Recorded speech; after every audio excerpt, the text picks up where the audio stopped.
On today's show, we have a supersized episode.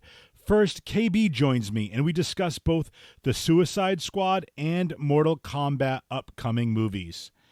KB then shares his thoughts on the improvements to the video game Marvel's Avengers, and then we wrap up by discussing the first two episodes that have dropped of Falcon and Winter Soldier, streaming now on Disney+.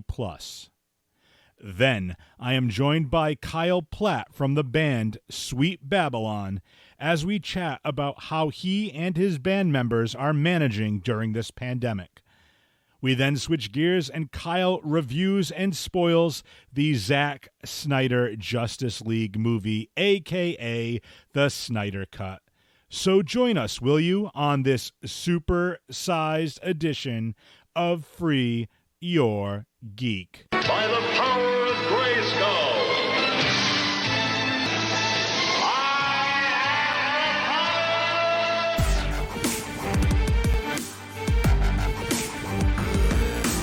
You have failed this city.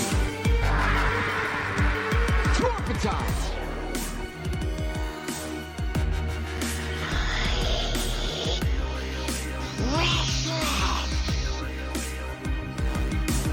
Cool. Winter is coming. finish him. Fatality. And welcome to the Free Your Geek podcast. I am your host, coming at you in black and white, Jay Free, and they're surrounded by all his friends, the Avengers. And if you're listening to the audio podcast, none of this makes sense, but it's my co-host and cohort, KB. KB, what is up? A lot of things. A what- lot of things to talk about today. There are a lot of interesting things. Let's talk about something. Let's start off just first of all. This is episode 99. We're almost 100 episodes in. I didn't What are want to we bring gonna that up. do for 100? So I have a couple of ideas. I don't know yet. I'm going to do either something for episode 100 or episode 101. I don't know how it works out. It's a little bit of work that I have to do, but I might be putting together, and I already have it. I already have the episodes picked out, but I want to do like a top 5 of my favorites, and I can just do a little intro. And then, even though it seems super lazy because I'm going to just play old shows again, it's actually way more difficult because I have to edit all those clips and download and then put them all together and then do an intro and outro for each one. So that's going to be kind of fun. So I'm kind of working on that in some free time. So I don't know if that'll be 100 or 101 because there's a lot of cool things coming up, and I want to definitely talk about some of the things that are upcoming, as well as I know we have a couple of other friends of the show. Joe from Whatever Bro wanted to be on for the WandaVision, so he definitely wants to be on at some point to talk about Falcon and Winter Soldier, which we'll be talking about the first few episodes here a little bit later. I just think that maybe like the Black Widow movie as well. Maybe we can certainly do that. Supposed to be, is it June?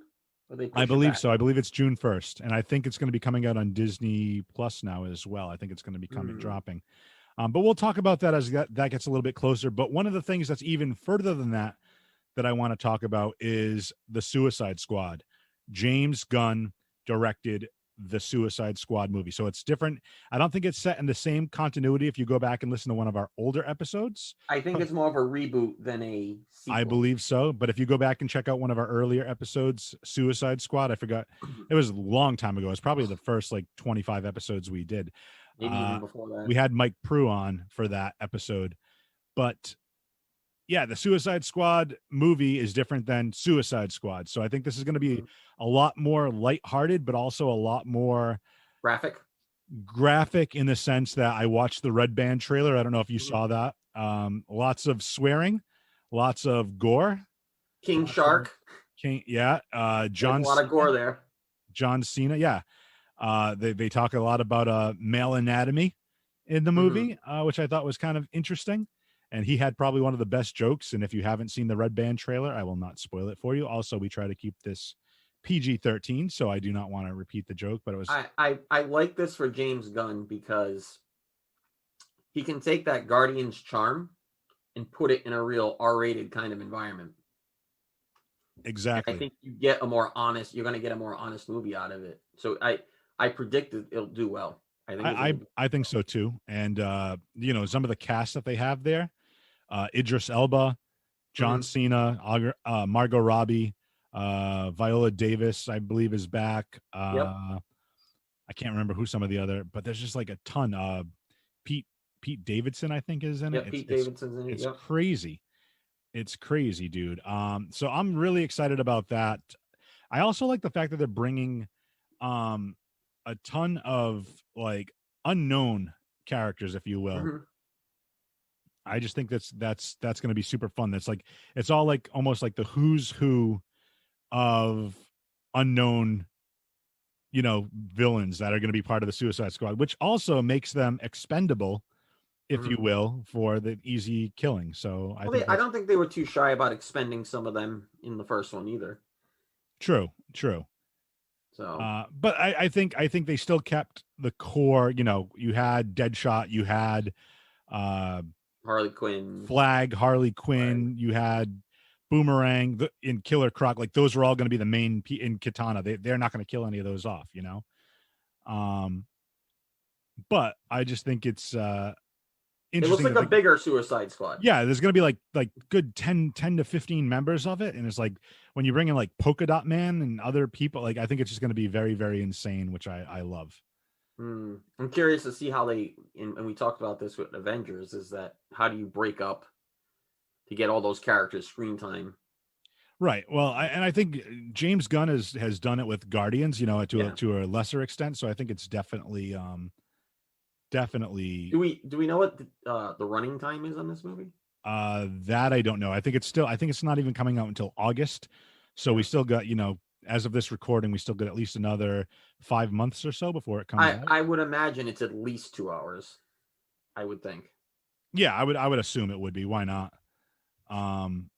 Yeah. So I'm really excited for it. I don't know exactly what to expect, but I think it's going to be super fun.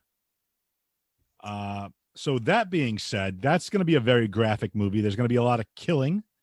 Anything else you want to add on that before we move on?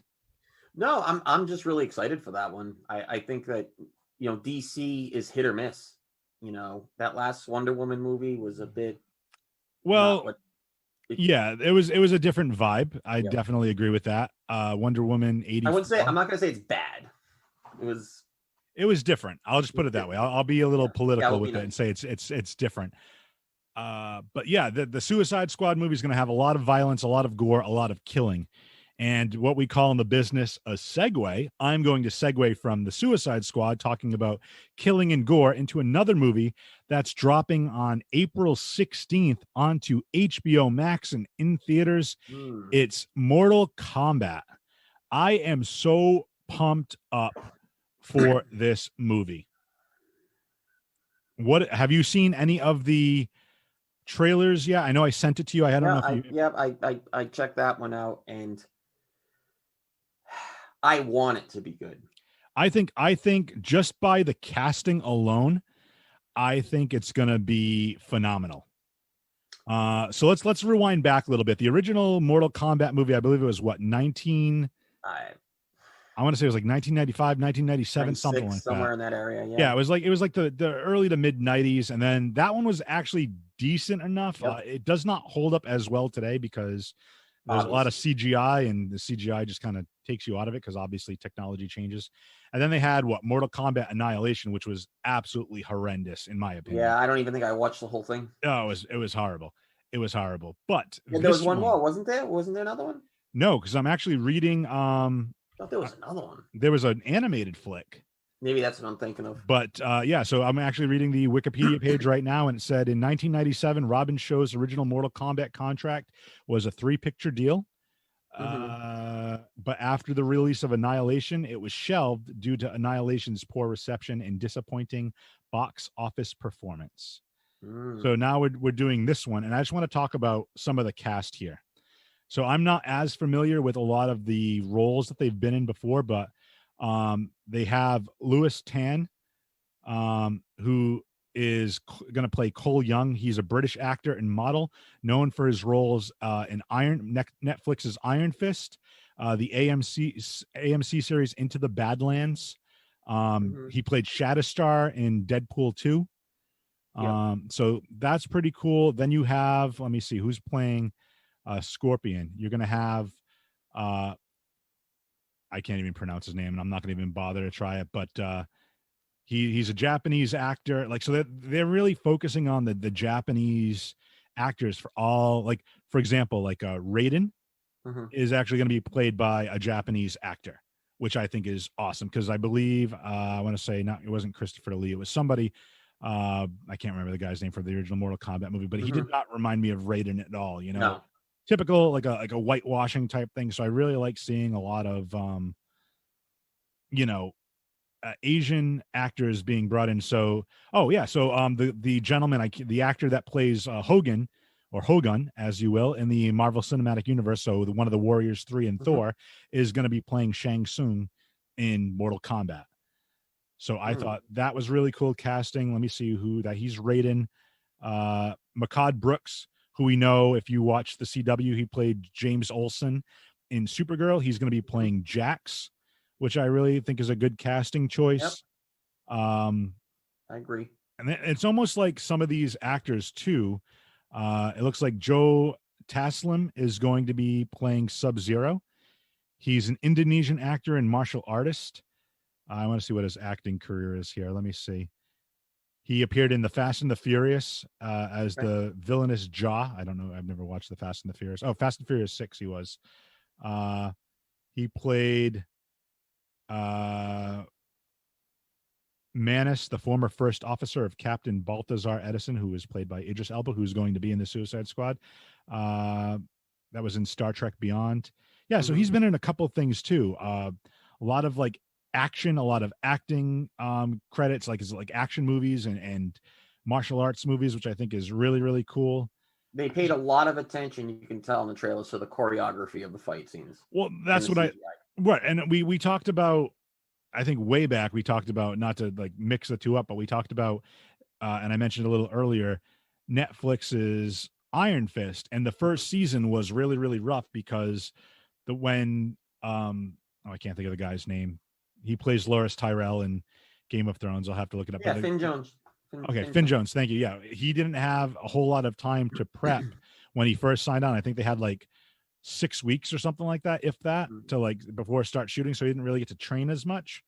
So some of the martial arts stuff was kind of hokey, if you will. And they used a lot of stunt people, which you could tell. Yeah. As opposed to like Charlie Cox and Daredevil, which looked a lot more gritty and gruesome. He had all the experience already. So I just think the Mortal Kombat movie, from looking at the trailer, it really looks like it's going to be close to the source material, because I follow a couple of different Instagram. Oh my God, I'm having such a brain fart. Instagram accounts, that's the word I was looking for. And they actually show, it's like they show a side-by-side from in-game and all the different Mortal Kombat games throughout the year, specifically since 2011 on, and they show it side by side with the movie counterpart and how it's taking like homage and what it's referencing, and I just absolutely love it. I think it's going to be, if you're a fan of the game, I think you'll enjoy the movie. And that's how you get the fans in, is getting closer to the source material sometimes. Right. Well, and I think it's a very niche market. You know, I think Mortal Kombat, everybody's like action movie. So it's kind of like, it's very similar, in my opinion, to the Marvel movies. You're going to get the general population that wants to just go see like, oh, this is going to be a cool movie. This is going to be action. This is going to be this. But when you have like fans of the comic books that get all those other little Easter eggs that the general public doesn't know, you know, I think it's not much more interesting. Yeah. So I just think that's really cool. And I think it's going to be playing very close to the chest compared to the video game. What scares me is and we've seen this happen in tons of other movies, right? Where the choreography is great, the CGI is great, characters do a good job performing, and the story just doesn't hold. And I'm hoping it doesn't suffer from that, because I think they've done a lot of video game movies. So not just Mortal Kombat. Remember, we had a Street Fighter movie, which was that was a long while ago, wasn't it? But what I'm saying is, anytime they've done fighting movies, video game based movies in general don't do well. Video game fighting movies tend to do a lot less. There was a Tekken movie that was unknown. I think there was a couple other games that they tried with it, and they just don't do well. You know, video game movies in general, the only franchise that's had success really as a franchise is Resident Evil. Well, I was gonna say Resident Evil or yeah, I'm trying to think of what else. Tomb Raider did okay. Did Monster Hunter, and that got horrible reviews. But to be fair, I don't even know the source material for Monster Hunter. But that's what I'm saying. But they try, when you base movies off of games, they don't tend to do as well. I'm trying to think off the top of my head of a successful game movie that was like. But I will put this little caveat in right now. Since the Marvel franchise, since Iron Man to the first Avengers, what other video game movie has been really made theoretically, in theory, like since the MCU kind of blew up, right? And they showed that it's capable of doing a fun action story with, you know, that you could, if you did it a certain way and you can make the argument that all MCU movies, you know, it's the antagonist and the protagonist both have similar powers, and it's just like cookie cutter back and forth. And I can get with that. I can understand. In that case, it's the opposite problem, where they try to base games off these movies and they're bad. Well, that too, but well, we'll get to that in a second. But what I'm saying is, since the MCU has come out with, you know, the formula, if you will, on it's set the bar, right? But I mean, like, you know, I think, you know, starting maybe I'll be wrong. Let's see how Mortal Kombat does. But I think if they stay somewhat true to the source material, and then they modernize it for the current times, give or take, they can have something where they have a coherent story. They have like the emotional hooks, but they also have the really cool fight scenes. I think you can start a franchise from this, because you could theoretically, how many Mortal Kombat games have there been? You know, how many characters are there? Well, that's what I'm saying. And you can continue to build on that. You know, right now it's going to be, I'm assuming, Shang Tsung and Shiva and Goro maybe. And then again, you can do Sonya's always involved. No, but I mean, as far as villains, like Shang Tsung, and then like Shao Kahn, and then, you know, I can't remember all the other major villains, but the one that can go through time, you know, the Collector, all the other ones moving forward. You can theoretically do a bunch of sequels depending on who you kill off. I mean, obviously you have Sub-Zero and Scorpion probably not be killed off, because those are going to be your, you know, your main characters. That's your Captain America and Iron Man right there. So, I just think, I mean, I'm hoping it's going to be good. I'm excited for it, because I've been waiting for a good Mortal Kombat movie, like to just satisfy a urge for what it's about. Because we all know Mortal Kombat's over the top, gory. It's always been that way from its inception. And we don't see a lot of movies like that are kind of non-horror movies. Right. You know what I'm saying? Mortal Kombat's pushing that it will probably even be classified as a horror movie for some people. Like, right. Well, yeah. I mean, you have, you know, your Rambos and your, you know, blood sports and all the other stuff like that could also be very violent and gory too. But you're right. I think it's going to be very interesting. I hope it's going to be doing well. But check it out on April 16th on HBO Max, or go, depending if you're vaccinated or if you feel comfortable going out in public, go check it out in the theater, you know, because the theaters could use some help too. But let's segue from one video game to another. And KB, you wanted to very quickly touch on, we mentioned it off air, the Avengers video game. What did you want to talk about that? Yeah, the Avengers game. I don't know how far Jay Free has played. I don't know. Have you touched the Hawkeye material yet? I have not. Kate Bishop was the last I finished the Hawkeye material. It was really good. I really thoroughly enjoyed it. Fantastic. But the game has the same problem. It's this is repetitive, the same map. Get to that material, you're just like, you know, in that material is amazing. And that's the weird thing about it, is the material is just through the roof on how good it is, graphic wise, the storytelling, the voice, like everything, like the money they're dumping into this game. I don't know how much longer they can support it, because I was just checking out a YouTube video today about somebody who's talking about how poorly the game is doing online. So they used, I guess, Steam. On Steam, you have a way of tracking who's playing. Like, you can look at a game and see who's playing by the hour. Right. and they're down to like 400 people a day sometimes. That's crazy. Nothing Right. for traffic on a game like that, right? Like now this Hawkeye material probably boosted it a little bit, but it's gonna go back down. Obviously, like I said, like for me, so let me ask you a question though. So real quick, when they talk about online, are they talking about people like teaming up and playing like multiplayer online? Or I don't know how Steam gets their numbers. Okay, because I was gonna say, is that players? And to your point, I think it's just people on the game playing. Yeah. Well, to be quite frank, what I feel about the game is that, and I don't know if they haven't coded it yet or if they're working on stuff, but from some of the things I was reading is even with like the Hawkeye mission, like it's almost done after the fact. So there's no real interaction with like Hawkeye and Hulk. There's no like speed, what do you say? There's not a lot of character interaction. No interaction. Yeah. Character conversation, yeah. Yep.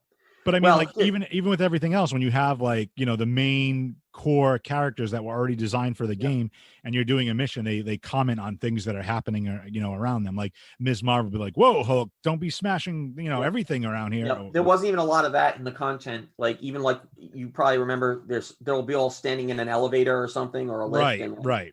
They have like a little side conversation and it's just not really there. But then again, I haven't played with the character enough to interacting with all the characters. So, but I don't think the dialogue was recorded for that. So that's to me is the other biggest issue, is not just the repetitiveness of, if that's a word, of the maps, but in the same maps and the same things. It's just like kind of like a gear hunt. Like it's like a slow grind type thing. Yep. But after that, it's like where all these other characters, you said you're going to update this. Like, what are you going to roll a new character out every 6 months? I think they just announced maybe Black Panther. Well, no, that's the next part I was going to get to on this is Crystal Dynamics, Square Enix. They released a roadmap for the next year. Okay. And well, not the next year, but coming this year, the next 6 months, whatever it is, introducing a lot of new things into the game. So they're going to be doing Omega level hives that I guess are a lot harder for those people that are playing multiplayer. Right. But problem with that is you've lost a lot of the hardcore players already. Right. You know what I mean? So that's you needed to do that in the beginning. That's what I'm saying. DLC for a typical video game comes out like maybe 4 or 5 months, But also but see, now that's not even true, because if you buy a season pass, especially for a lot of fighting games, they release a character every 5 months. Right, but that's what I'm saying. Like, how it's almost been out for a year already, right? I forget, give or take. But those fighting games also have a history. That you're talking Tekken 7, Soul Calibur, whatever. Like that's a little different. This game has no history behind it. But they're also doing, they're increasing the level cap, so you can go beyond level 50. They're adding cross-platform, so not cross-platform, at least cross-generation. So if you're on a Series XS Xbox, you can still play, or PS4 and PS5 people can play together. Yep. Which they should have anyway. That should be a given, right? Especially with the console shortage, that should be a given. The other thing that they're going to have is they're going to have a patrol mode in the wastelands. So part of the Hawkeye content, the most recent one, is there's a wasteland in the future.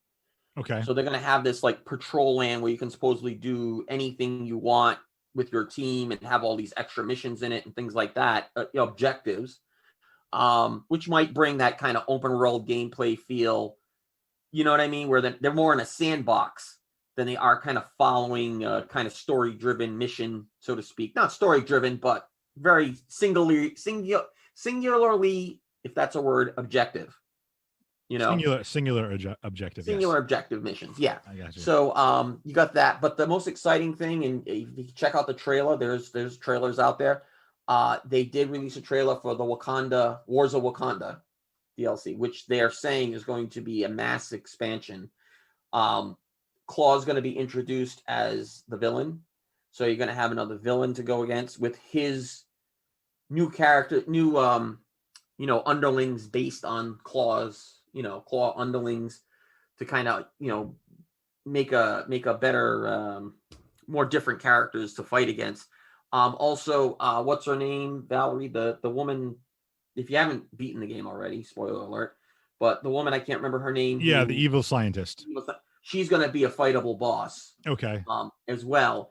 And the Wakanda scenery looks amazing from what I saw. Okay, cool. Well, that's so good. so there's things coming, and they said, and then the Marvel Cinematic Universe costumes. So they are going to be doing MCU skins. Oh, awesome. So there's all, and then there was other stuff in there. Probably not as important, but there was other like fixes and adjustments and balancing and trying to just, make the gameplay more finer. And they've said this is not it. They said that they're going to be working on this for years to come. But without a massive expansion that changes the get for the player, it's not going to get better. I don't think it's going to get better. I'm going to play it because I love Marvel so much, right? Like the stuff comes out, I'll play it, I'll finish it. But after that, I'm just going to put it down again. Right. No, I mean, that's the thing with games, man. I don't know. I just want to know, on that roadmap, do they have all the characters? Do they have like Winter Soldier? No, that was just for like this next like. Oh, I was going to ask if they had Falcon, if they had Winter Soldier, because the next thing we're going to talk about is the Falcon and Winter Soldier. We're 2 episodes in right now, KB, and let's talk about that real quick. So we have a couple of minutes before I have to end the call and bring in our next guest. So I just want to talk about our overall feelings so far. It's totally different from WandaVision. You're getting a more MCU feel here. Yeah, every episode's got a little bit so far of the first 2 has a little bit of an action, adventure type thing. We get a little bit of backstory on both Sam and James Buchanan Barnes, which I really like. We get to flesh out those characters a little bit as well. Because you never got to see them enough in the MCU itself. I like that we're seeing story and getting to know these characters, and I think that's probably the most important piece of the whole thing, really. Yes. And I love how we're seeing it through flashbacks with Bucky, with all the stuff he's done in the past, and the therapist he's working with, which I think is hilarious. And then also, that second episode was hilarious. Oh, with the 2 of them, him and Sam face to face. That's like probably my favorite part in that whole episode. Just like they play off each other so well. Yeah. Like they're just both like very, very immature toward each other. But I also love the it's not even subtext, because he comes right out and says it. But Bucky says, Cap gave you the shield and you gave it away. If he was wrong about you, then he was wrong about me. Yeah. And that to me is that I died at that scene. I was like, wow, that is so perfect. good. That is awesome. So good. I really, really like it. I also enjoy the fact that they're bringing in he's the new Captain America, but I'm assuming, and spoiler alert if you don't read the comics. What's his name? Is it Josh Walker? Or? John Walker. John Walker. It's John, AKA John Walker, US Agent. US Agent. And then I can't think of his buddy's name, the code name that he used, like not Starscream. That's a Transformer. I can't remember, but I'm not as familiar with that whole thing in the comic books or that whole arc. But I just love the fact that he might not be a villain per se. He might eventually turn villainous, this new Captain America and new sidekick or new partner. But I really think it's kind of cool because he could turn villain, or it could just be like, hey, like, this is what was handed to me. This is the pressure I'm under. I accepted this, and I'm just trying to deal with this. Like, I'm not trying to replace Steve, and maybe he's getting it wrong along the way, but he's a new Captain America. So I don't know. Well, I think the wrong thing to say was there was a part where Bucky was like, hey, did you, or I don't know if it was Bucky or. I think it was Sam. If it was Sam, but he said, hey, have you jumped on a grenade before? Oh, no, that was Bucky. Yeah. Yeah. He's like, yeah, 4 times. And it's like, no, Cap fought Thanos. My question would be, have you fought Thanos? You know what I mean? Like, but I mean, it's a symbol that right now he's being used as a symbol to bring heroes. It's basically like a government backed. We talked about, Civil War, years ago with the Sokovia Accords. It's like the same thing. It's the same idea with like, this is a government controlled, not even controlled, but like, it's good. John Walker has the government's backing. He's a governmental Captain America that's going to do what the government wants. So, I mean, that can lead to a lot of He's not a pure Captain America. Right. So, I don't know. I really like it so far. There's a little bit of humor. It's a little bit of drama. There's good action. Yeah, The and action it'll sequences. get, yeah. So I'm curious. I think we're They gonna have. didn't, I was gonna say one last thing from my part is that they didn't cop out on the special effects either. I don't think. No, I mean, Stunt yes. work and stuff. So the Flag Smashers too, by the way, if that's going to be the backing, and we kind of led after the end of the second episode, and spoiler alert if you haven't seen it, but they're going to go confer and talk to one of the villains, aka Helmet Zemo. Mm-hmm. Baron Zemo. Baron Zemo. Yeah, I think they call him, it's Helmet Zemo, but I don't know. Yeah, I'm very curious to see where that goes. The next Is episode. that going to be the same actor from Civil War? Yes, it was. They showed him at the end of the second episode. So yeah, I can't wait to see it. I am wondering when he's going to get the purple mask, and when we get to it, when we recap, I'm going to work very hard to get our friend Joe from Whatever Bro Films, who's been on multiple Marvel podcasts with us. We're going to try to get him on. But we're going to take on our first podcast. Man. He was. Should be on our 100th episode, really. Well, I don't think we're going to do a Marvel 100th episode. I think we're going to do a best of, and then he might be on 101, maybe starting fresh on another. That would be good too. Yeah, put him on 101. Maybe we'll do that at the tail end of Falcon and Winter Soldier. So that sounds good. But we're going to take a break right now, ladies and gentlemen. Those listening and those viewing the podcast, we're going to just come right back. But those listening to the podcast, we'll take a break, and we'll be back with a very special guest to talk everything about Justice League Snyder Cut on HBO Max. After these messages, we'll be right back. 4041media.com is your one-stop shop for fresh, locally sourced media. In addition to the Free Your Geek podcast, there are a number of informative and entertaining podcasts that you can find at 4041media.com. If you're into movies, check out Movie Theater Time Machine. The cast of Nick, Kaz, Dan, and Jocelyn take a trip through movie history. And if you're more into the murder, mystery, and motive, check out the Psych Your Crime podcast. Host Nicole Mann takes a deep dive into both the how and why people do the terrible things they do. Want to exercise your body and your mind? Join Nick Tabor on Honest Fit Talk with your trainer Nick as he dispels myths, misinformation, and other hurdles to work on your physical and mental health in a safe manner. And do you like sports? How about sports history? Then come on in, sit down for a bit, and let Brian tell you some of the history of the New York Yankees on the historic Pinstripes podcast. And if you're more into the mystical side of life, then join Haley and sometimes Jelly for some tarot card readings and occasional shenanigans on the Moon Tribe Tarot YouTube page. Are you more of a video gamer? Well, 4041 Media is home to a number of different Twitch streamers. Check out Mr. Bojangles 1984 as he grinds his way to becoming a professional streamer. Spoiler warning, he's already pretty damn good at it. Gizmo 508 is all about low-key game streaming. And Reclesis is on his quest for a world record or several on speedrun. And you can also hang out with former guest and occasional co-host of the show, ex-Ms. Black Mamba, as she enters the war zone in Call of Duty. And 4041 Media is growing with more content being added all the time. To listen or watch any of these aforementioned shows, head over to 4041media.com. That's 4041media.com. 4041 Media, fresh, locally sourced media. And welcome back to the Free Your Geek podcast. I am your host, Jay Free, and we have wrapped up all the talk of Falcon and Winter Soldier, the Suicide Squad movie, Marvel's Avengers video game that KB wanted to talk about, and KB had to jump out. So I just upgraded my co-host a little bit here.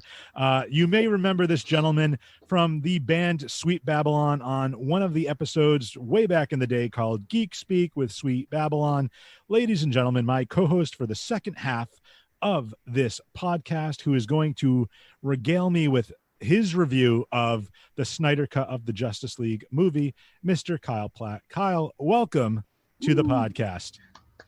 Thanks for having me. Yeah, see, that was all off the dome, man. First of all, I got to say, and I mentioned this to you before, I already like how you set up your room. I see the Justice League DVD right behind you. Yeah, set it right up. I love the mic right there. You're rocking the new Justice League shirt, which I absolutely love. Right.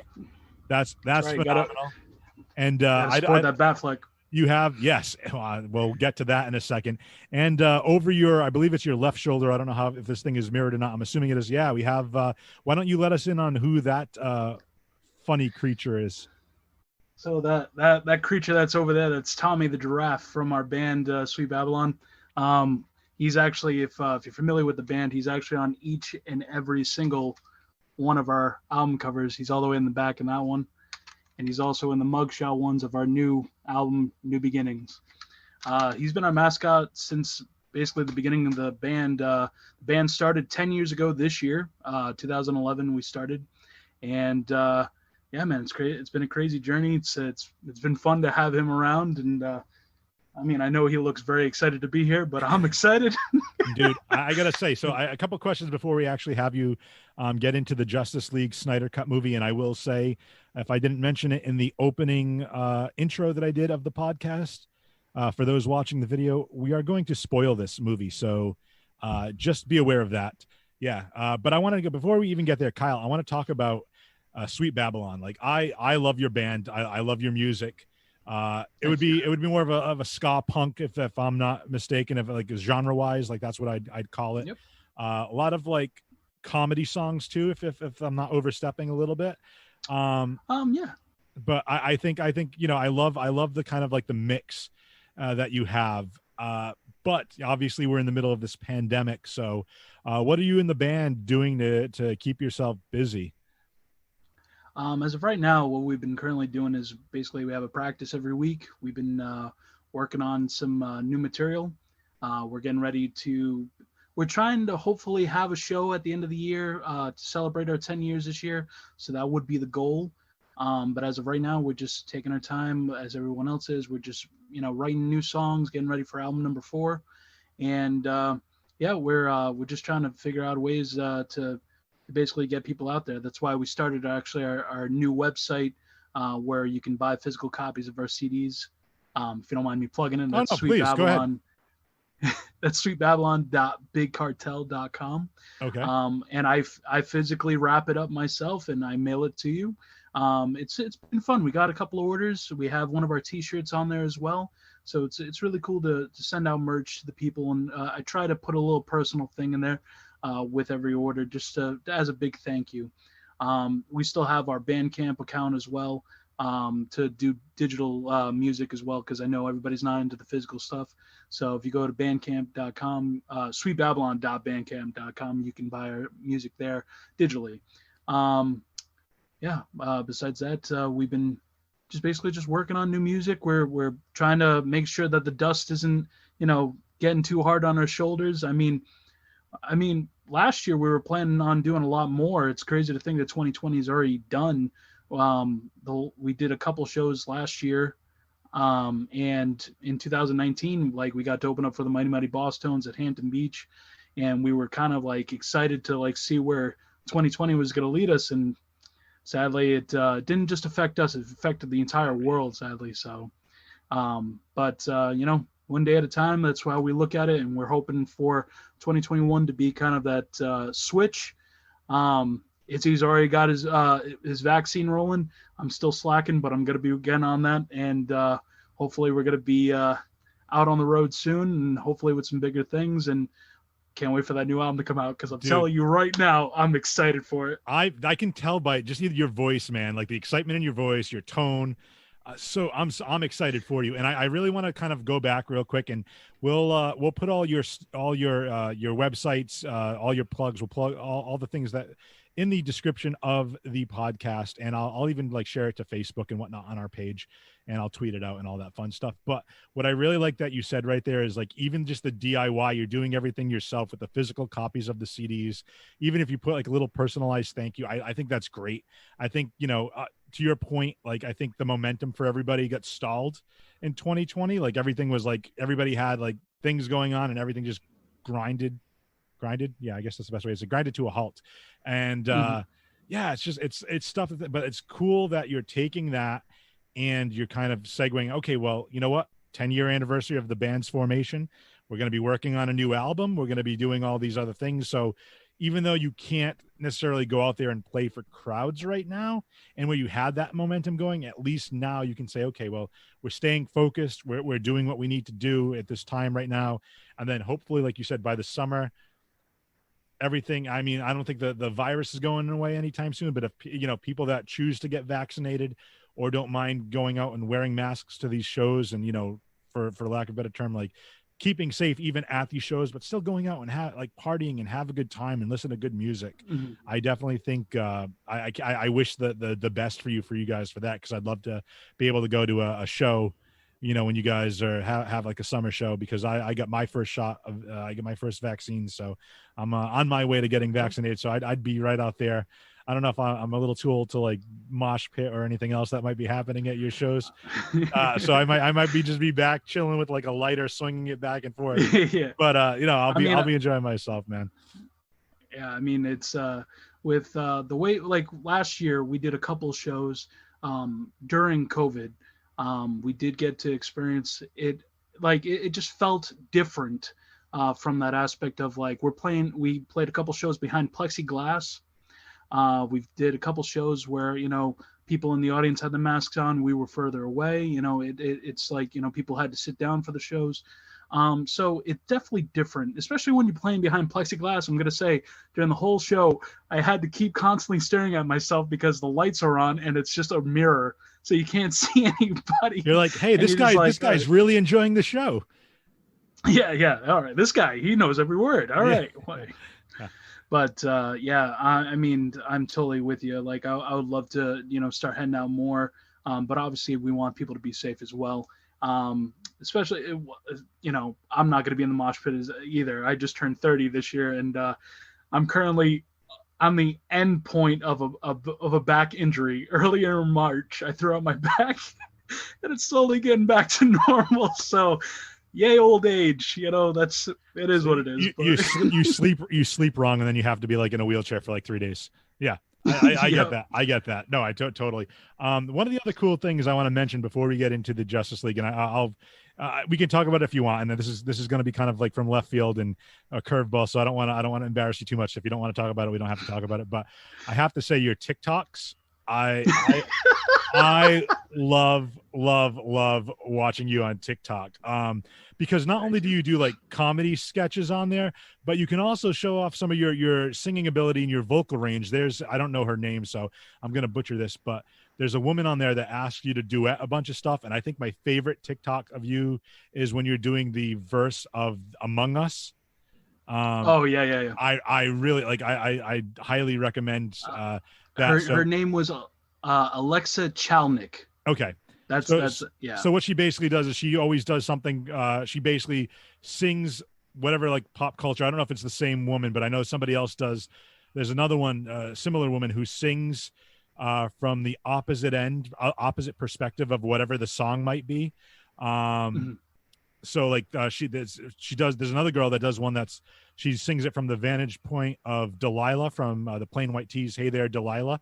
So it's the same song, but she does the verse from the other side, which I think is pretty cool. But this is a little bit different because this woman talks about different things with like pop culture or whatever else is going on, and then like gives the duetter, I don't know if that's whoever's doing the duet with her, I don't know what the proper phrasing is for that, to like sing a verse and respond to what she's saying. So she does a whole thing about Among Us, and you talk about how, you know, I forget, I don't play the game, but I know, like, you know, who the real killer is and all that fun stuff on Among Us, whatever you call the terminology.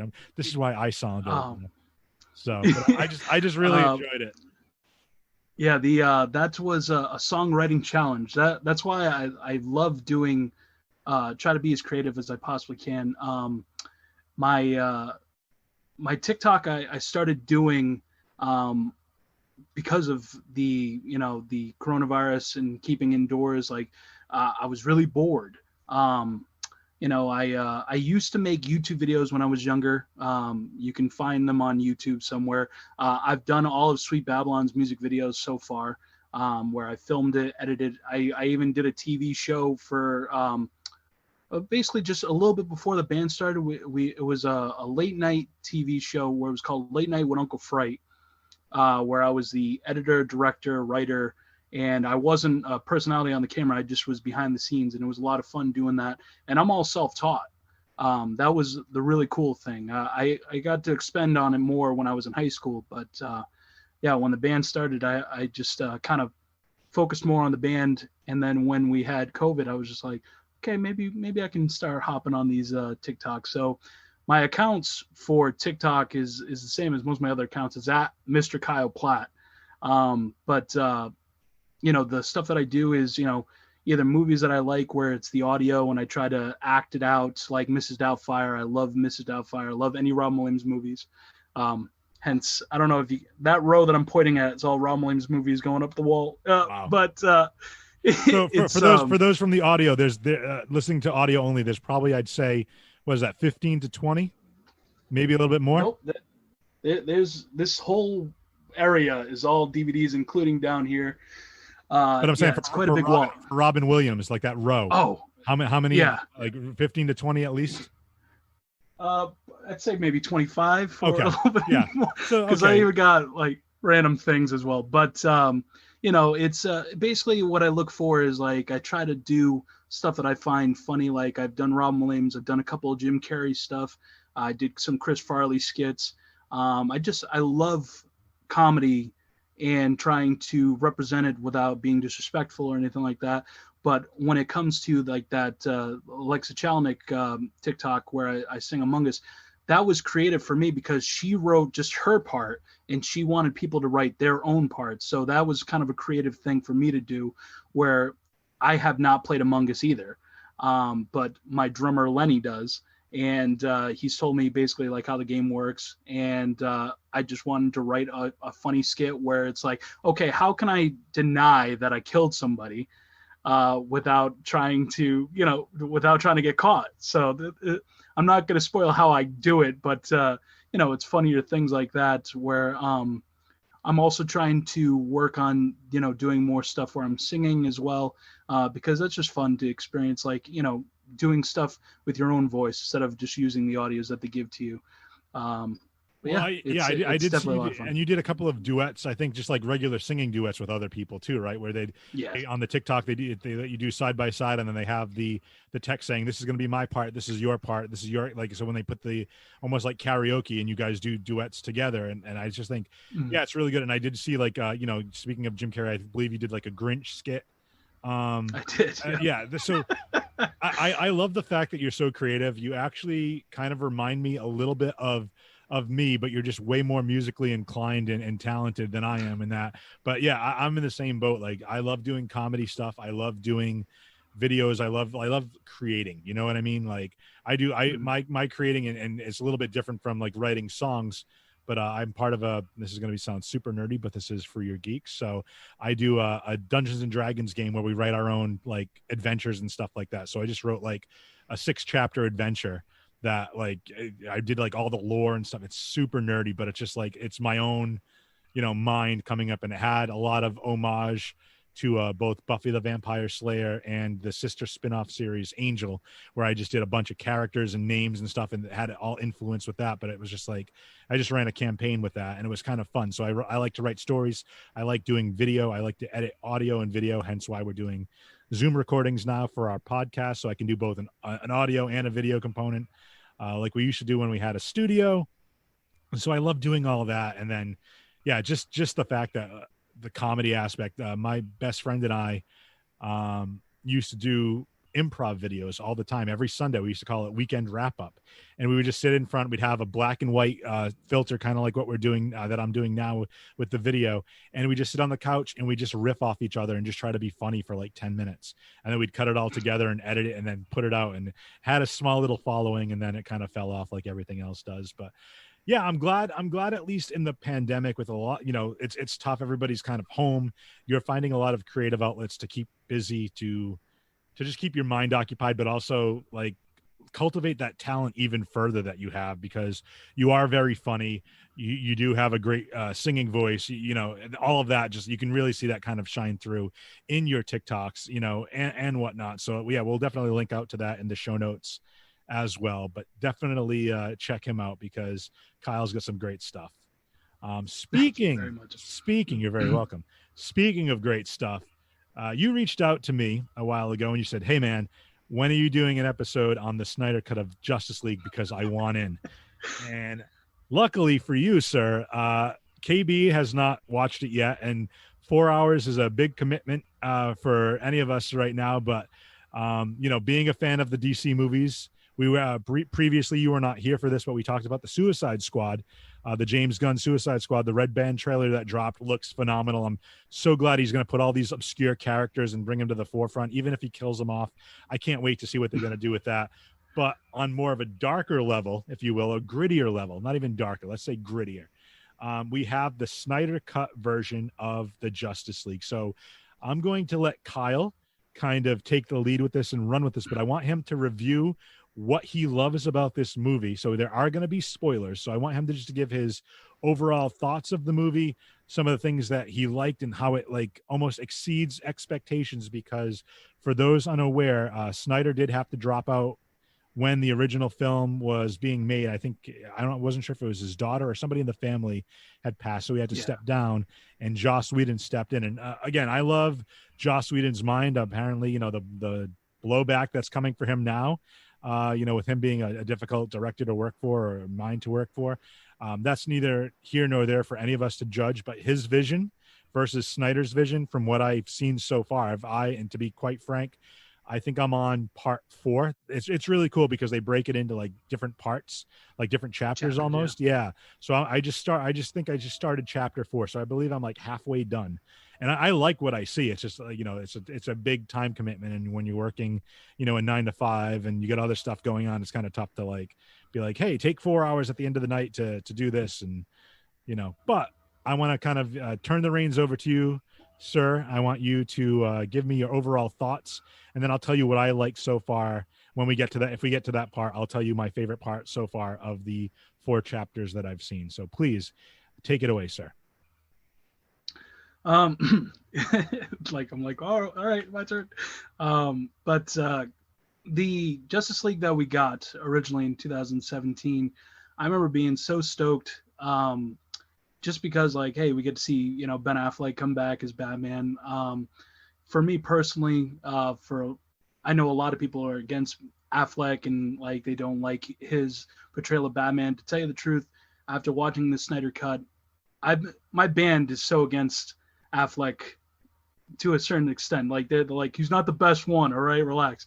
But for me, I really do feel like this movie truly has him shine as Bruce Wayne. The 4-hour running time for me personally, I sat through Avengers Endgame, which was over 3 hours long. With it just being an extra hour longer, for me, I was like, I'm ready to go. I'm ready to sit down. I set up my couch and I was just like, okay, let's do this. I'm going to have a big drink right on the side. We're going to just relax. We're going to see what happens. Pause for pee breaks. But, otherwise if I was in the theater, I would have rushed to the bathroom and came right back. It definitely was worth the wait. I was saying to some friends where I was just like, this version of the movie, I don't think we would have gotten 2017, minus his daughter passing and stuff like that, which I really do feel like it was a good move on his end to be like, hey, I'm going to be there for my family. This movie can wait. I really felt Warner Brothers probably should have waited and probably, went with Zach's ideas and stuff like that. I know there was a lot of fighting in between on both ends.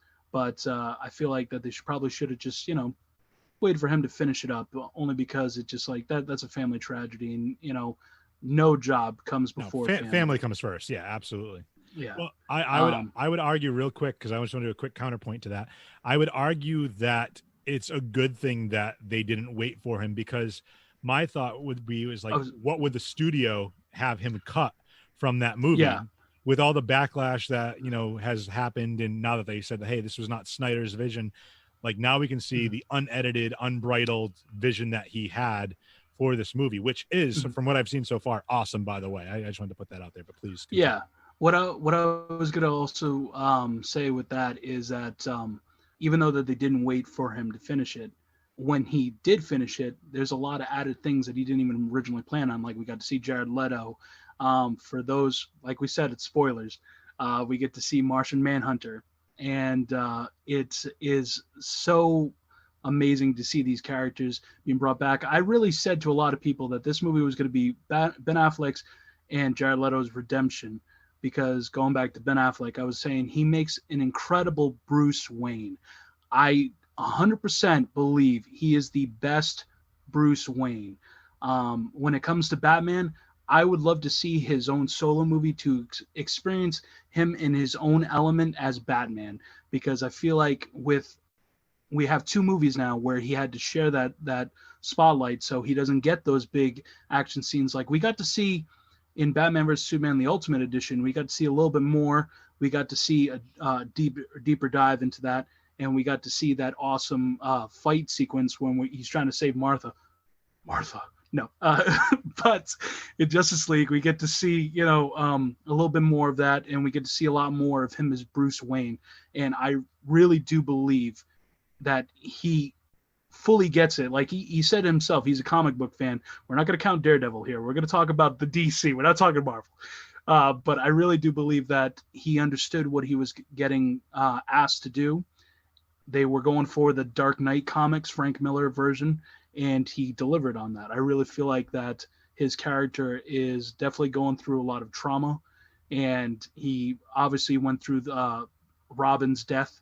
As you see in Batman vs Superman, he has the suit. They will extend on that with the Joker. So I am telling you, the nightmare sequence, because you haven't gotten to it yet. No, it is my favorite part of the movie. So let's go from the beginning, and then get to your part, and then we'll go to the end. Sure, let's do it. It starts off with Superman's death at Batman vs Superman. It doesn't start off with those 2 boys. Hey, tell me about your life and how you like Earth with the mustache CGI. It was, when I saw that in theaters, I'm like, what's up with his face? What's going on here? It was definitely like already a bad start. With Snyder's Cut, it starts off correct, where it's like, hey, we're starting right as soon as he was penetrated, where he penetrates Doomsday, and we get to see him die basically all over again. So you get those emotions all over again. And it's also for the people that have not seen Batman vs Superman. This is something where it explains it quick. It's not like, hey, we have to explain exactly what happened. We just show you. We show Luthor in the spaceship, and then we get to we go, what is that? Like, if this is your first time watching any of the DC movies, you go, what's that? You'll see it later on in the movie. A lot of the same plot points from the Snyder and the Joss Whedon cut are kind of similar, but it's completely different. Where I know that's, you're like, wait, what? How is it possible? What I'm saying is a lot of Zach's main plot points was in the Whedon cut, and this one he gets to expand on it. With 4 hours, he gets to go individually to each character and explain who they are, what their special talents are, why they feel the way that they feel. And I just feel like, we don't get I'm not a real superhero from Flash in this version. I see like, hey, I'm one of the best here, and I deserve to be here, because like in Whedon's cut, it feels like, why are you here? If you feel like you're not going to be able to do this, then why are you here? When it comes to Aquaman, personally, I love that he had more of a grit to him. Then that's the first basic the scene right after we see the death. We see him see Bruce Wayne go and get Aquaman, which I believe we saw in the Whedon version as well. Well, I don't want to say Whedon version, but the original version. But this gets expanded on as well. And the one thing that I loved that they did not do that Whedon did, Whedon had that stupid wall on the side. You see Bruce look to the side, and it's supposed to explain the mother boxes. They did not have that in this version because it didn't make any sense. It's like, what? Why would that be over there? Why would this random town know about the mother boxes when Aquaman himself he knows that it's in a secret location, and he knows, like, it's not supposed to be talked about to city people. Like, what is that for? Right. So I love that they kind of made it more like how we saw the original trailer in 2016, where it's like, he seems more pissed off that you're in my area instead of like, you're just crazy, Batman. Sorry, I'm not dealing with you, man. You're crazy, and I'm just gonna dive away. What I will say that I thought was kind of weird but funny at the same time was when Aquaman's going back to the water and he's like, "You crazy, Bruce Wayne." The random townspeople start singing, and I was just like, "Wait, what?" I liked it, but I was just like, Bruce Wayne's just like, "What's going on?" Okay, all right, we're singing. All right, I'm gonna go, and he just takes off. Then we start with Wonder Woman. We get to see that scene where they go to the, I guess it's like a museum, and the children are there for a field trip, and then it gets taken by terrorists. I like that they expanded that, and we get our first curse words in the beginning of this scene. So we get to see them dropping F-bombs. And then once you hear that F-bomb in this version compared to the other version, you're just like, oh yeah, this is rated R. I'm excited. You get really excited by just hearing the one curse word, and you're just like, okay, cool. Like, what I'm going to say is that if you want to watch this with your kids, watch the Josh version because it's more oriented towards kids. And I feel like it's going to be something that's not going to really affect them because they're kids. They're not going to really understand like what's going on. Like, you know, the whole fear tagline was kind of silly for me, but for a kid that works for a kid, you know, like, oh yeah, they smell fear and they have the random Russian family and stuff like that. So it's just like, okay, these things work for a kid. For an adult, where it's like, hey, you're going to see Batman possibly kill somebody. You're going to see Wonder Woman kill somebody. You know, it's more of like, if you're willing to be an adult about this, watch this movie. Right. So when we see, you know, Wonder Woman kicking ass in her very first scene, it's just like, okay, all right, here we go. You know, I'm in. What I love, another thing that I love about this movie is when we get to Cyborg. This is Cyborg's movie. I know I was talking about Bruce Wayne and how like it's his journey to get everybody together, but you gotta love that Cyborg's story is finally being told. And you know, Ray Fisher was saying all this stuff about Whedon, where it's just like he cut out a lot of my movie, like a lot of me out of the movie, and he treated us like crap on set. Like, it's like when you see the actual version of it, you're just like, why did we cut all this stuff? There's so much family plot lines where you just there's more emotion involved, where it's just like, okay, so like the mother box is in, he has a messed up family, whatever, it's okay. It's like every single person that we get more emotion, and we get more like, hey, that's me in there. Like, that's, I could relate to this character, or I could relate to that character. So seeing Cyborg as a teenager being stripped, his childhood basically stripped away, his family taken away from him, you know, it's definitely kind of a more hard-hitting version. He has that animosity toward his father, right off the bat, because, you know, it shows him at the football game with him and his mother, and he does like this awesome play. I don't know if he's a quarterback or receiver. I can't remember off the top of my head, but he's like, he evades like all these tackles and scores a touchdown, and he looks up and his mother's cheering, and then his dad's not there because his dad's, you know, typical. It's a stereotypical, like, oh, he's working, he's trying to provide for the family, but it's also seen as, oh, my father's kind of cold and distant from the rest of the family type of thing. Yeah. The one thing that when I first saw the Justice League movies and stuff like that, like whether it's Whedon, but watching the Snyder Cut as well, it personally just makes me smile every time we see Cyborg's dad, because for me, I love the Blues Brothers, and his dad is in Blues Brothers 2000, where he plays the other brother. And I'm just like, yo, all right, cool. I'm seeing him in a movie again. All right, this is great. And I know he's a well-talented actor. He's a great singer as well. But it was just like kind of exciting to see him, you know, where it's like, oh, all right, cool. All right, let's see where he goes. That's cool. Yeah, my favorite, I don't know if it comes up to that point if we're going to get there, but the Flash introduction where he's applying for the job. I don't know if we want to talk about that or if you're gonna get to that, but that's been my favorite part of the movie so far. Yeah, because I think God. No. Sorry, I I love how he's we have seen the scene where, Bruce Wayne's at his place, then he throws the batarang and everything gets slowed down.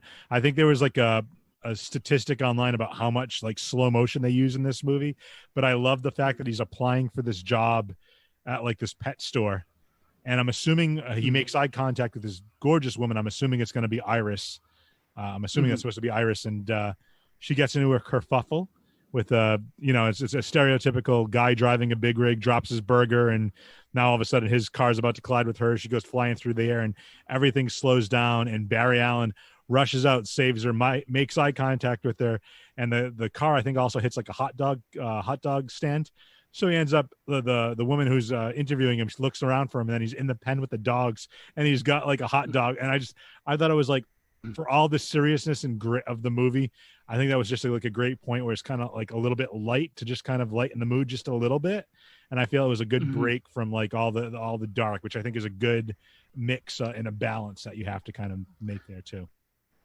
I definitely feel like his comic relief for this movie is done correctly in this version, where I feel like there's too many like Flash jokes that are like, it's not landing correctly.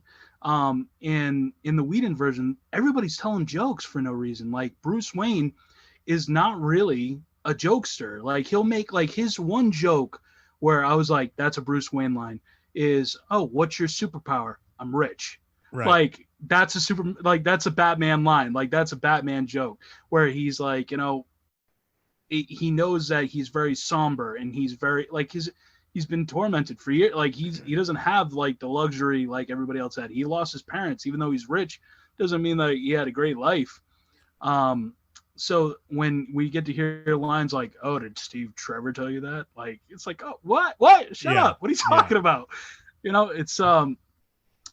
It's kind of refreshing to see these jokes land a lot better, where he was like, he pulls out the hot dog, and he's like, oh yeah, these dogs, like when they get scared, it's better to have a meat treat for them and stuff like that. I'm like, that's brilliant. But that scene alone, like it just gives him more of humanity. Like even with the scenes with his father in the jail and stuff like that, like you feel that. But like when you see like just like the generic, like, oh, a resume, oh, here you go, like, right, all like the little idiosyncrasies, paper, like, yeah, it's like that's real, like that happens, like everybody has that happen to them, where they're just like, oh shit, I forgot my my resume at home and stuff like that, even though he could go, all right, here's my resume, but he Ezra Miller, I'm seeing him in this version makes me excited for the Flashpoint movie. Like I am so ready to see what he's going to accomplish next. And it definitely was like kind of like a breath of fresh air to see like them from the standpoint. But going back to what you were saying about the slow motion, out of this movie, I will say my only big gripe that I have, like it's not a real gripe, but it's like we probably could have cut down some of the running time to get rid of the slow motion. Not everything had to be in slow motion. That's my only problem, is because like I love the plot points, but there's one scene where the Amazonians are running away when Steppenwolf comes in, and she's running away, obviously in the tunnel, and it's in slow motion. And I understand that, like, yeah, that's an intense shot. But then when she's out, she's running away, but she's like this big on the screen, and there's nothing else except scenery and this one person, and she's running away in slow motion. I'm like, you didn't need that there. Right. You don't need that there. You could have put that in more real time. And the cyborg scene where they're all screaming in the crowd, yay! Like they're all in slow motion. You don't need that. Right. You could have did that in real time. Like if you want to slow it down just a little bit, but I want to say one thing before we move on to one thing regarding the Flash, because you mentioned the Flashpoint movie. Are you a fan, and this is just off the cuff, but are you a fan of any of the CW shows? The DC CW shows? So I have not seen many of the shows. Like my drummer is, and my bass player are. They've watched all the seasons of Flash, Green Arrow, Supergirl. I love the fact that Kevin Smith got involved with that stuff as well, where it's just like, cool, we finally get to see Kevin direct stuff, where it's like DC related. But for me, I have not caught up on it. Like, I have not caught up on Gotham, but I understand that they're doing a great job. Well, no, like, if I was to tell you what TV show, I was No, gonna say, if I was to tell you what show I used to watch back in love the day. it. Well, who didn't love Terry Lois Hatcher? Clark. Who did not love Terry Hatcher? She's timeless. Great Lois. Yeah. No, but what the reason I was going to point out is I don't know if any of your band members spoiled it for you, but last season before COVID, they did a whole Crisis on Infinite Earths where they had all the multiverse collide. Oh, I read. Ezra Miller. I was going to say, showed up and he saw our Barry Allen from the CW. And what happened was he's like, "Who are you?" And our Barry Allen on the CW show, Grant Gustin goes, "I'm the Flash." He's like, "The Flash? That's a good." So I think that's how he's going to get his name, is he's going to go back in time and see Grant Gustin in the multiverse when he opens up, when the universes start separating. Because at the end of the Crisis storyline, the crossover that they did, they combined all the CW shows into one universe, but then it essentially reset the multiverse. So now the movies are one multiverse. The HBO Max series are on different universes and multiverses too. So like Swamp Thing and Titans and all that are all different universes. So I think it's really cool that they ended up sneaking him in. And if you haven't seen it, I'll send you the YouTube video of that. I remember them talking about that episode, because like I remember hearing we were going to hear Mark Hamill, not Mark Hamill. We were going to see Kevin Conroy as Batman. I remember hearing that we were going to see the return of, I forgot the actor's name who plays Superman. Todd Ingram. No. I was Todd Ingram from Scott Pilgrim. He played Superman in Superman Returns, I think. Yeah, he plays Ray Palmer in Legend. Well, he was playing Dr. Ray Palmer in Legends of Tomorrow. Brandon Routh is all right. The guy's name. Yeah. But he played the Atom on the DC's Legends of Tomorrow. He was on Arrow as the Atom, and then he segued over to DC Legends of Tomorrow. But then he double dutied. He played Clark Kent and Ray Palmer, back to back. So I thought it was kind of cool. That is really cool. But I love that sorry. Sorry, I was gonna say I love that DC is finally giving like fans like it seems like they're trying to do their best with pleasing fans. Like I know the TV shows have been trying to give more and more, because like, hey, this is every week. Like we have to deliver every week for us to continue on the show and keep it going. When it comes to the movies, like I really feel like our Justice League that we got in 2017 was a very big letdown for me personally. I kept trying to tell the band, I'm like, yeah, Batfleck was awesome in that, and they're like, what are you, crazy? Like he wasn't good. And I'm like, no, he was good. Like please just believe me. And then like when the Snyder Cut came out, as of I am recording this with you, the band talked to me last practice where they were saying, oh, we started watching it. My drummer, Lenny, he finished it. He said, oh, I thought it was great. My bass player is still watching it as far as I know right now. But they seem to enjoy it more, where I'm just like, all right, this is what I want, but what I feel is to skip forward a little bit as we deal with Steppenwolf and everything like that. We go into the nightmare sequences on multiple parts of the movie too. We see the nightmare sequences, but it's in Cyborg's nightmare that we see a different version of the nightmare sequence, but then we see Bruce Wayne's nightmare sequence all the way at the end. It leaves you wanting more, and the fans are like, please give us more. We want more. We want to see more of the Snyder Cut. It's a completely different movie for me personally, where like Steppenwolf looks completely different. Right. He seems more of a force not to be messed with. But then again, it kind of reminds me of, like, hey, I'm this big bad guy, but you don't even know what's behind me. Like, and we're talking about, Darkseid, and, like when you see Darkseid for the first time, it's like, oh my God, dude. I remember watching reading comic books of Darkseid and just being like, oh my God, man. Like if they ever made him into a movie version, like I wonder what that would be like. And we finally see it. Like, to wonder why he was cut from the original movie blows my mind. You know, like it's like why would you cut this out? But I feel like maybe this was just a cut for time where they were just like, this is going to be way too long if we keep it. But I'm just like, that's just lazy writing, because then you have no chance of a sequel. And the way that the movie kind of ended for 2017's version is we see them on top of like whatever the, you know, Steppenwolf was in. I guess it's like a crater type thing or whatever. It was up like, I don't know. Yeah. But they're standing on top of it, and then we get credits, and we see Lex Luthor and Deathstroke, and they're like, "We're gonna start our own league." Okay. Cool. Awesome. Yeah. Like, are we getting a sequel? What does that mean? Do we get a sequel? And like nothing came from it, so we got an Aquaman after this version. We got a Wonder Woman after this version, and it's just like it's like, oh well, this doesn't make sense. That doesn't make sense now with the Snyder version, where I forgot who said it, but they were just like, oh, you know how like Aquaman has to fight to get through to get like his mother's like trident and stuff like that. Here in the movie, Willem Dafoe's like, oh, here's your mother's trident, and throws it down at him. I'm just like, oh, that was easy. Right? Willem Dafoe, by the way, yeah. I was so happy to see him. I was gonna say, just like, yay. I was like, Green Goblin's in this? That's kind of cool.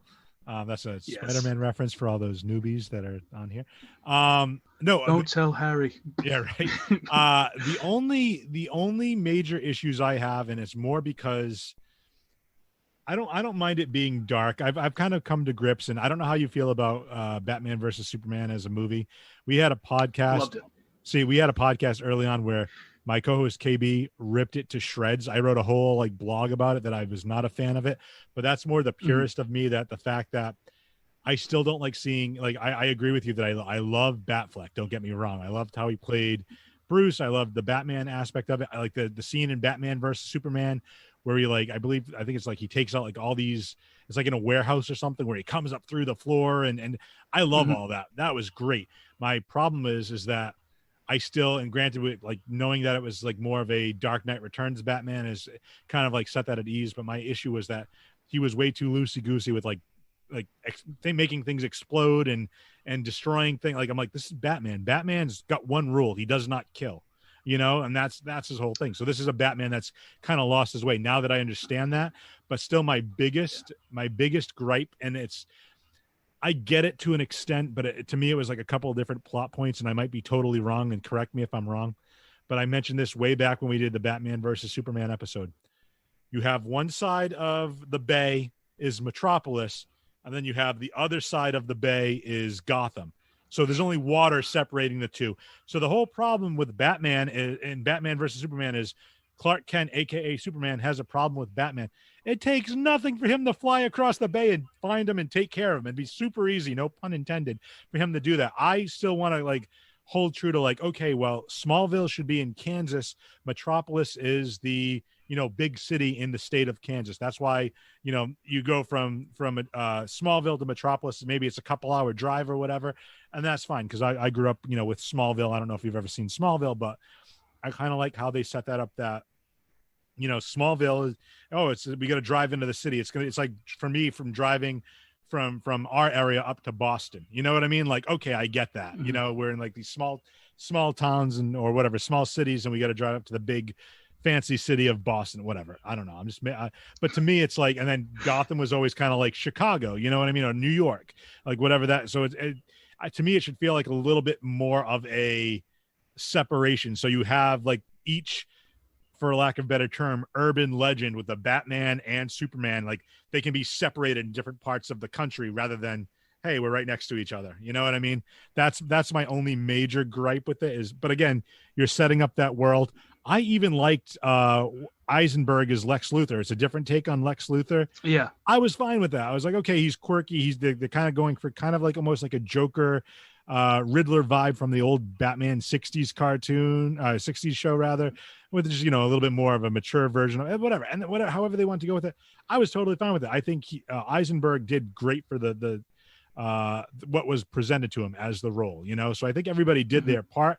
And I think that the extended version of Superman versus Batman is a lot more, was it palpable or palatable? I think it's palatable, in the sense that, I still have a problem with like, oh, that's Jimmy Olsen. Bang, bang. All right, you're dead, Jimmy Olsen. Like, that's Superman's best friend. Like, you're just going to kill him off like that without him ever meeting Clark Kent, like, because he's helping Lois or whatever. Like, okay, I get it. You're taking those, artistic liberties with that. And it's like, but if you're doing a sequel, why aren't we going to see Perry White and Jimmy Olsen and like, the whole Daily Planet type of thing. So just little things like that was what kind of threw me off with Batman versus Superman. But from what I've seen so far in the Snyder Cut of the Justice League, yes, it's a very long movie, but at the same time, to your point, it breaks down and introduces all the other characters. To me, it's like the anti-MCU. We were talking a little bit before the break, myself and KB, about the MCU and how we were talking about video game movies and how, the MCU kind of showed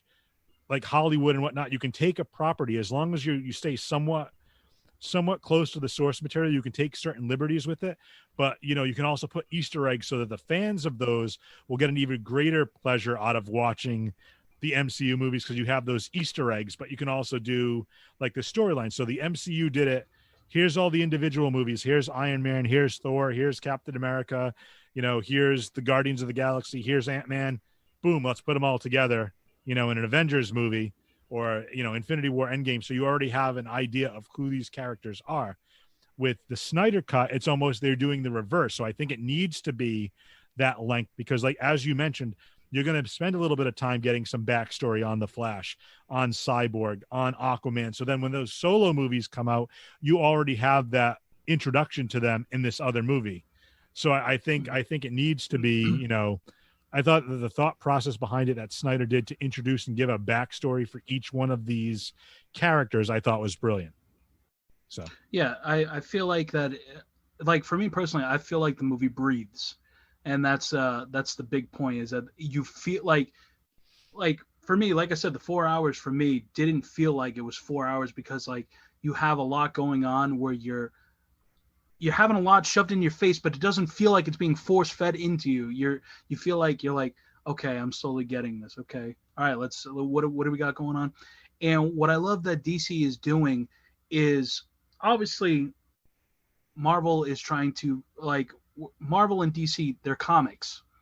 So they're like, we want to show you what comics can look like in real life.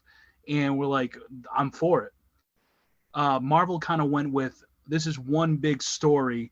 We're all going to tie in together. The original Hulk movie, we're not counting that one. The one with Edward Norton, we're kind of going to count it because Robert Downey Jr. is at the end of it. But Iron Man on, these are all together. What I love about DC's now kind of taking a part of is where it's like you're reading random issues of your favorite like characters. So like, to put an example, like, right, we have Joaquin Phoenix's Joker. Has nothing to do with Jared Leto's Joker, has nothing to do with the franchise at all, period. It is a separate, it's like literally where you're in the comic book store, hey, I want to get Joker number 75, and oh, here's Joker number 1 of a different version of Joker, like Joker White Knight or whatever. And you're like, oh, this is totally different than Joker's, other stories, the Killing Joke. Right. So I feel like with Robert Pattinson's Batman movie that we're going to get, I'm kind of excited, but I'm kind of not excited. I kind of want to see more Batfleck. And I feel like they're trying to do like that, where it's like, hey, this is Batman Detective Comics and this is Batman solo comics and stuff like that. Right. So it's like, we're going to try to see that. From the original plot point, the original plot that I heard from the Ben Affleck versions, we were supposed to have basically an Arkham Asylum movie where Batman goes from one level to, it was basically like the Arkham Knight video games, where he's fighting character after character after character, leading to the big character at the end, basically like that Bruce Lee movie where he has the tower. Yep. We basically see that happen in Arkham, and I would love to see that movie, especially with Batfleck because he already knows all these characters, even though like we haven't seen these characters played before. with his age and everything like that, it's going to be like, well, he knows what he already has a history with them. He already has the history of, so it's kind of, and I like that because to your point, I think is you're taking a look at it from a different perspective, because this is a ventured Batman. All the other Batman stuff we've seen for the most part, even back in the Burton Batmans show the origin story, him becoming Batman, introducing the Joker, right? Batman Begins all the way to the end. Like even with the Dark Knight Rises, right? Was that the third one with Bane that I can't think of now? Yes. So it's like we are given a time jump that it's been X amount of years and Batman's being hunted. So we've only really seen, even in the Christian Bale Batman, we've seen him fight essentially Ra's al Ghul, Ra's al Ghul. I'll never call him Ra's. I'm a total proponent of the animated series. It's Ra's al Ghul. That's what I call him, the animated series. So it's Ra's al Ghul, and then it's, he looks into the Joker. He's fighting crime. There's probably not a lot of big bads, but he has the Joker and Two-Face, and then it's like, oh, now Batman's the enemy. Time jump. Okay, now here's Bane. You know what I mean? Like, but you also forgot one more. You forgot one more. Scarecrow, and obviously. It's Cillian Murphy, man. I love Cillian Murphy. Big Peaky Blinders fan. Just love the fact that Cillian Murphy was in all three as well. I'm just like, yo, this is great. I love Cillian. He's the Scarecrow is one of my favorite villains, and I thought that was probably, everybody talks about. I mean, everybody talks about Heath Ledger Joker, but also I can't think of the actor's name who plays Two-Face or Harvey Dent, but I thought he did really well. Earnhardt or something. Aaron Eckhart, that's what it is. And then and then the Scarecrow. Like I think all three of those, and Liam Neeson was great and everything, but I mean. And then Tom Hardy too. But like, just to me, it's like the Scarecrow is just such a great villain. My favorite two villains in the Batman mythology. Actually, I were to do a top three, it'd probably be Scarecrow at number 3, Two-Face at number 2, and then the Riddler at number 1. Like a certain member of your band I know is a fan of the Riddler. Yep. But yeah, I love the fact that it's just like people fighting Batman on different levels. And I love the I guess relationship he would have with certain characters. Like I think the animated series did it right with Two-Face, not to get too off topic here, but like Harvey Dent and Bruce are friends, you know what I mean? And then it's like it's that much more tragic when he becomes Two-Face, and as Batman he has to stop him and is trying to save his friend from going down this road, and it does such a great job with, like, to me the animated series still holds up. That's all I'm basically trying to say. Well, what I was going to say though too is with the anime, like with that version of Batman, like we listen to Kevin Conroy where he has that elegance as Bruce Wayne and everything like that. I really feel Ben Affleck is giving us that portrayal where it's like he lost to Robin. And it's not like we're dealing with, George Clooney, where, he's fighting with his Robin, whatever, and it's like, bad card, never leave home without it. That's the greatest scene in the movie. Hey, don't get me wrong. George Clooney was, he's a great guy. They have bat skates right into their boots. They can just hit the button and they turn into skates. It's great. Hey, listen, chill. No, but it's like. What I love the most is like we kind of see him like taking like that mantle. Like personally for me, how my Batmans go when it goes for Batman, I would say we got Michael Keaton, we got Christian Bale, and we got Batfleck right there. The rest I could go and digest and go over. But when it comes to Bruce Wayne's, I think Affleck's number 1. We got Keaton number 2, and I'm gonna put Christian at 3 only on the grounds. I didn't like that anytime like he had to deal with certain people, he had to act like he was drunk where he's like completely obliterated. But when Ben Affleck does it in Batman versus Superman, we see him just go, excuse me, I had a little bit too much. Nice shoes. Like it's not overbearing, but he's still keeping that class and he's still honoring the name, the Waynes, and when it comes to, now we're going back to Justice League. Yeah, I was like, thank you for segueing back because I get off topic all the time. So please go ahead. So what I was going to say is, you might have just dropped off on me. You might have just froze up. Oh man. See, you're back. You're back. You just cut out for. I'm sorry. It was a great. No, it was a great segue. It's telling me my internet. Damn you, Comcast. They're saying my internet's unstable. I might have to plug in, but no, it was just it was interesting because like you're like, oh, the one thing I wanted to say, and then it just cut off, and I was like, oh my god, leave us like hanging on the thread, man. Well, hopefully this. What I wanted to say, was no, but to explain like coming from the whole perspective of the movie. So let me kind of go to the ending because the ending, like it's we see the nightmare sequence at the very, very end. So, hey, if we run out of time, at least we got to the ending. Right. We deal with a nightmare sequence, and then we see Ben Affleck wake up from it. And I'm sorry that I'm going to spoil it for you because I know you haven't seen it. But that's okay. Do it. So amazing. Do it. So he wakes up, and what's funny, what kind of made me giggle is it's skinny Affleck. We have a skinny Affleck at the end, and I'm just like, reshoots, and I'm like, I was totally cool with it. I wasn't upset or anything. I was like, I don't give a f-. I'm like, yo, skinny Affleck. All right, cool. So he's at the end. He wakes up. He gets out of his bed, and then we see Martian Manhunter floating down. He's like, hey, you guys are trying to save the planet. I want to be there to help along too. And then he says, you know, Bruce, you've done very well getting everybody together, and you would make your parents proud. And without skipping a beat, Ben Affleck as Bruce Wayne goes, I sure hope so. Tugs at the heartstrings, man. Tugs at the heartstrings. You know, That's it's awesome. It's definitely a beautiful scene. And basically that's how we end the movie. And the sequel is supposed to take point from Martian Manhunter's here. So let's continue to save the world.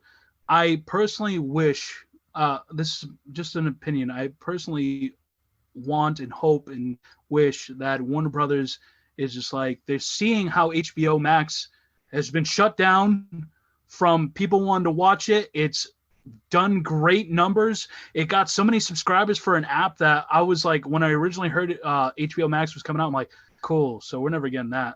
Until the Snyder Cut was announced for it, I'm like, I'm getting that. You know, thankfully, Izzy, don't get upset. He lets me use his HBO Max. Thanks, buddy. Well, I don't know if you should be broadcasting that because they're cracking down on password sharing, man. So be careful with that. We're in the same house. All right, He's that's good. in the then. next room. Okay, that's cool. Then. So it's okay. But anyway, I just love that that we seriously are seeing like this chapter close, and I'm just hoping that we get to see it move forward, not just like, hey, this is what I was doing in 2016. Right. Thanks. Right. Well, here's hoping, and I mean, I think, like you said, the proof is in the pudding, based on the views and the amount of hits it's getting with the the views and the streaming and whatnot on HBO Max. So hopefully it like opens the eyes to be like, hey, let's continue this vision. But speaking of continuing on, if you were to rate this particular movie with 10 being the best and 1 being awful, what would be the numeric value you would rate this if our listeners were to go out and stream it on HBO Max now? So I actually said it on my Facebook as soon as I was done watching the movie. I wrote a small little thing. I gave the rating an 8.9.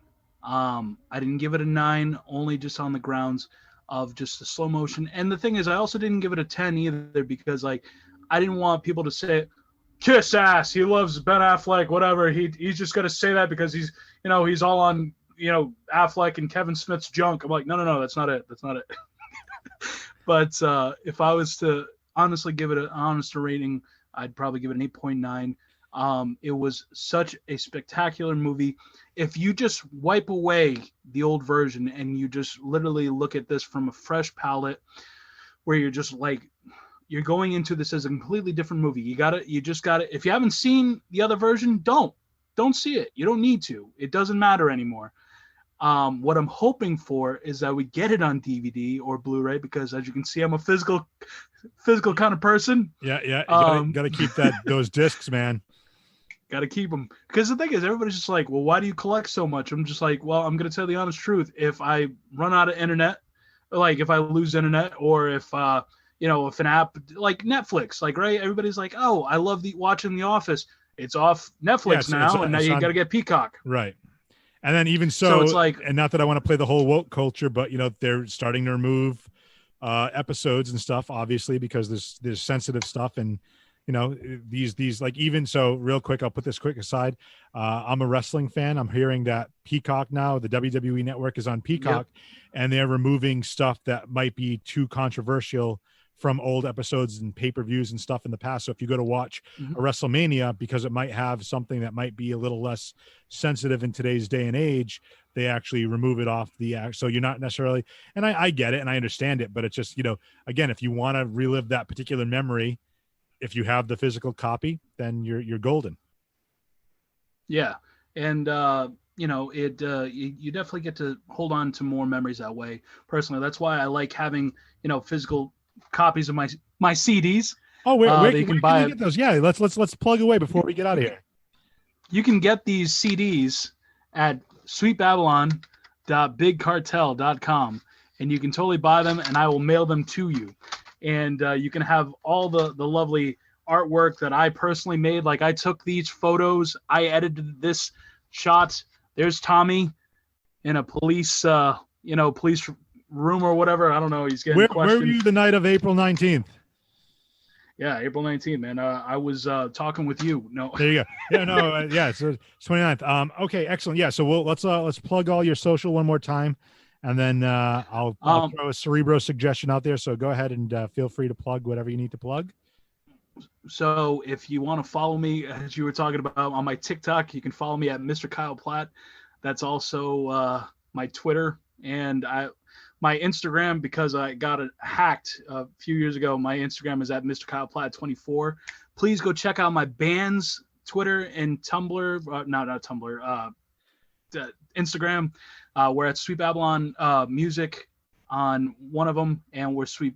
So it's Sweet _ Babylon _ music on I believe Twitter. You're gonna make me take out my phone right now and look. Let me. All right, but it's Sweet. You can look us up, man. We're the only ska band as Sweet Babylon.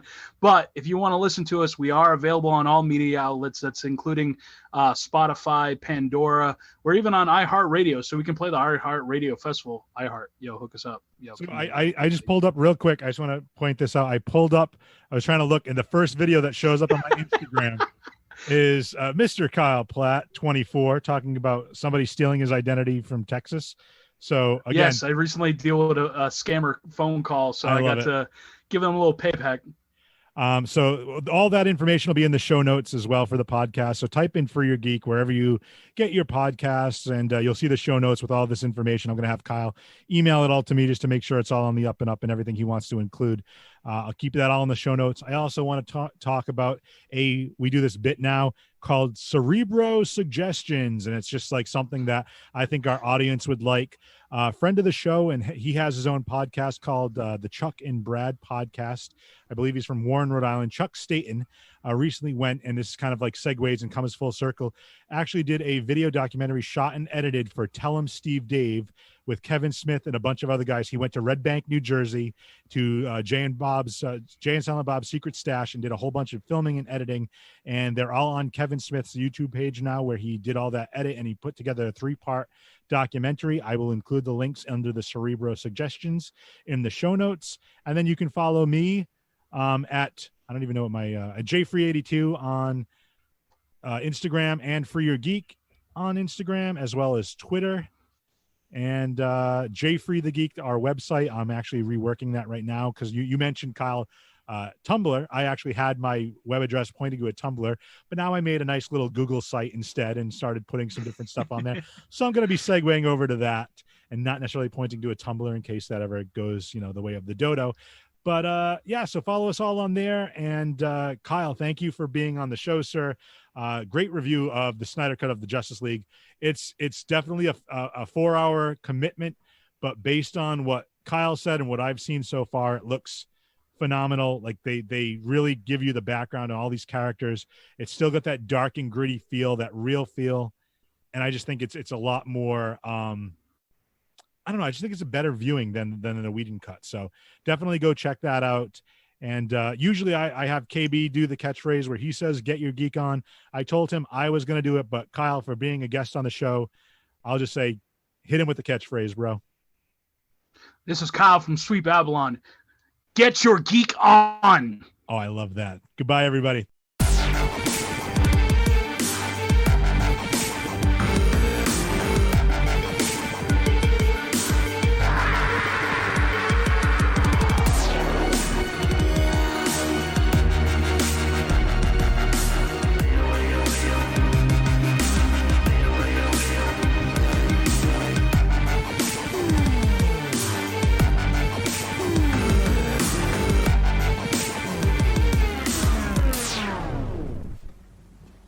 You're still here. It's over. Go home.